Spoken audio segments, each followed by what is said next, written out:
এইরকম সুযোগ পাওয়া খুবই কঠিন, লাখে একটা কিন্তু। আমার 3টা সমান মোটা, এক বাচ্চার মা, লাখে একটা না। ঠিকই কইছেন মামা, এই পাত্রী আপনার লেগে, আপনি রাজি হয়ে যান। বন্ধু বিহনে। এই তালি দে তালি দে তালি দে, দেখছিস? আমার ভাগ্নে আন্তর্জাতিক মানের সঙ্গীত শিল্পী। ঠিক কথা বলেছেন। অমনি তুই আমার গান টান এসব দিয়ে মেলা কিছু কেতাচ্ছিস, না কেতায়ে তুই আমার একটু রাজি হয়ে যাবনি। এইরকম সুযোগ পাওয়া খুবই কঠিন, লাখে একটা কিন্তু। হ্যাঁ, লাখে একটাই, আমিও তো দেখছি, লাখে একটাই। দেখছিস না? হ্যাঁ, আমার 3টা সমান মোটা, এক বাচ্চার মা, লাখে একটা না।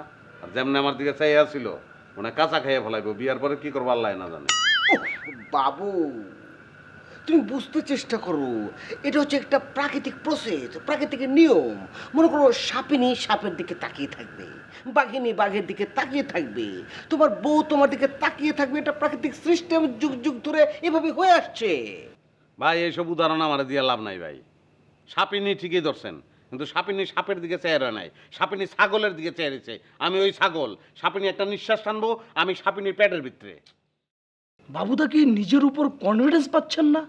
এই কি করছো মিস্টার টুগেদার? কনফিডেন্স ফন্ডিজেন্ট এইসব কথা কবার তো। হ্যাঁ অমনি শোন, তুই রাজি হয়ে যা, রাজি হয়ে গেলি তুই তুই লন্ডন যেতে পারবি, আর লন্ডন গেলে তুই চিকিৎসাও করায় ফেলতে পারবি, বুঝিস না? একদম ঠিক হয়ে যাবে। আমারে বলি তো আমি রাজি যেতাম, আমি লন্ডন থাকতাম, এই গ্রামে ঘাস কাটতাম না, বুঝলি? ঠিকই কইছেন মামা, এই পাত্রী আপনার লেগে, আপনি রাজি হয়ে যান। একটা বিস্কুট খাতে, বিস্কুট খা, ভালো কথা খা, বিস্কুট খা। বিয়ে করে ফেলান। যে হতাম, তোর মামির ভয়ে তো আমি পারি না, বুঝিস না? বিস্কুট দাঁড়ান, বিস্কুট দাঁড়ান।